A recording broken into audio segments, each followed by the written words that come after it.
Good evening, ladies and gentlemen. The concept of global warming was created by the Chinese to hamper US production. Was not a statement made by me, but some people do disagree with the concept of global warming. But in reality, if you go through credible websites like that of NASA and so on, you see that the temperature of the sea is rising, ice caps are melting, temperatures all over the world are going crazy. In US, the Statue of Liberty is shedding its clothes. And global warming is not complete without a cliche picture of a polar bear sitting on ice, isolated, to which people would say that climate change is a hoax created by the polar bear. But in reality, climate change is real, and we have to fight against it. Now, one way to fight against it is to make equipments that we use as light as possible. And I work in the materials area, and we are making materials as light as possible. You know, in the consumer industry, every time you go and buy an iPhone or a tablet or a laptop, you know, Apple introduces an iPhone every year, and they say that this is the lightest phone in the world, and so on and so forth. We are coming to a point where Apple products are actually getting lighter than the actual Apple. And that is a true story. It's not only in the consumer sector that things are getting lighter.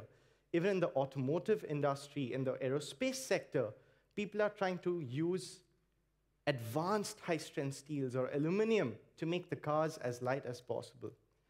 Now, one way to increase the efficiency of cars is to make them really, really small. But who's going to pimp my ride? We still want to drive our Passats or Q7s, but increase the efficiency of that. Now, steel is still the cheapest material to produce. So how do we steal weight from steel?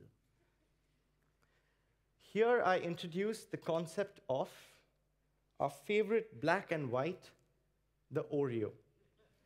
Now, as human beings, we all have our soft spots and our hard spots emotionally. So does this Oreo physically.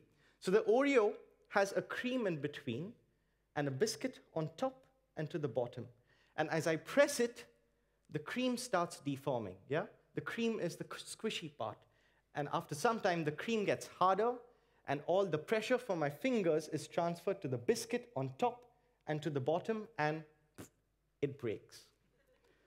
Now, the ideal situation would be to stack up a few Oreos on stage and jump on it to show how the cream starts deforming and then the biscuit starts deforming, but that's going to get really messy, so I went to YouTube, and everything is there on YouTube.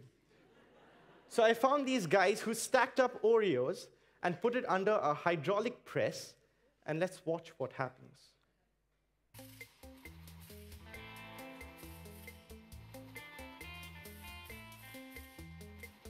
Isn't this absolutely satisfying? So what I want to point out is, when the hydraulic press starts pressing, the cream starts deforming, and once the cream gets harder, the biscuit on top and bottom starts deforming, and finally it fractures. Now, when we talk about the structural properties of an Oreo, we are basically talking about the strength and ductility. By strength, I mean strength.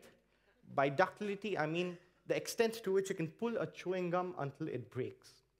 Now, the Oreo has two constituents to it, the biscuit and the cream.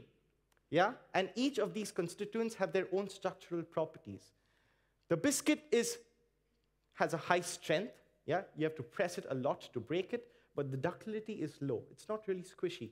The cream has, the strength is not that much, but the ductility is pretty high.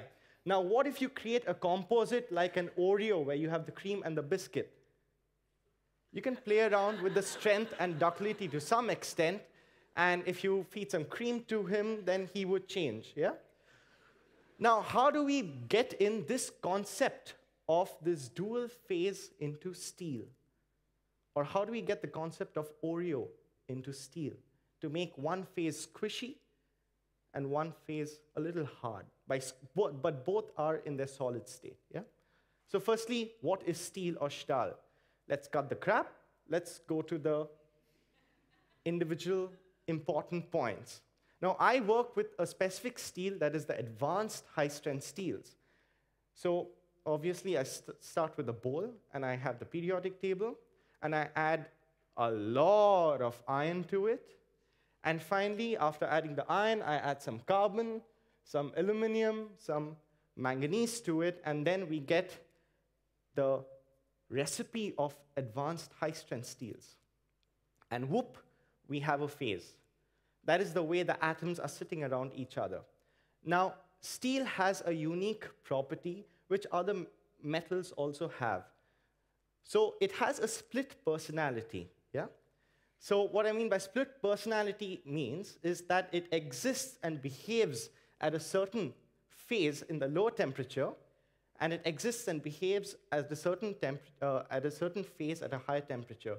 Now let me explain this concept of split personality over here. It's like Dexter. He is a forensic investigator during the day and a psychopath killer at night. Or if you don't understand this concept, instead of temperature, it's basically time over here. It may be two-faced, yeah, between the good and the bad, or split from the movie Split itself, where Kelvin has 23 personalities. Steel cannot compete with him over here. Or let's take the mask. One is without the mask, and one is with the mask. It's a split personality over here, where both have their own behaviors. So does steel. And you have this gray area in between where he's trying to put his mask on, and that is where we get our Oreo. So if we bake the steel, the atoms move around a bit, and we get this composite structure. Now we can play around with the volume fraction of biscuit and cream over here. So if we heat the steel at a lower temperature, we have more biscuit, less cream. If we heat the steel at a higher temperature, we have more cream and less biscuit, and then we can play around with the strength and ductility. And voila, we have introduced the concept of the Oreo in steel, where green is a certain phase, red is a certain phase. They have two different crystal structures. You pull one starts deforming, saying, I like to move it, like the cream over here. And then as you press it even harder, it cannot deform anymore.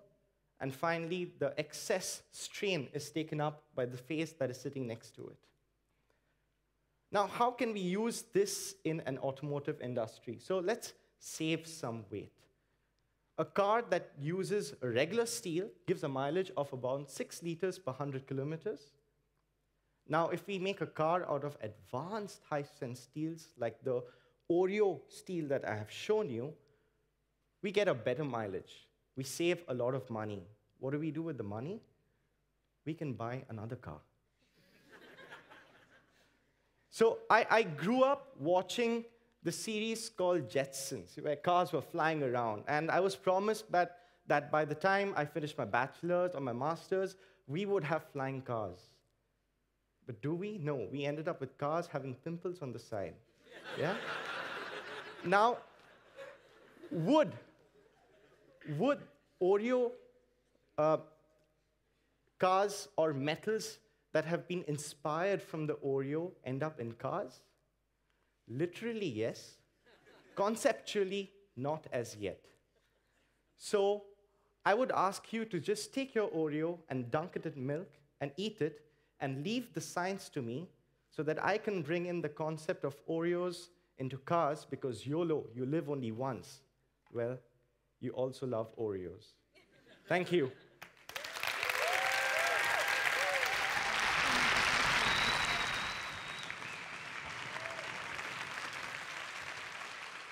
Dutta, herzlichen Dank.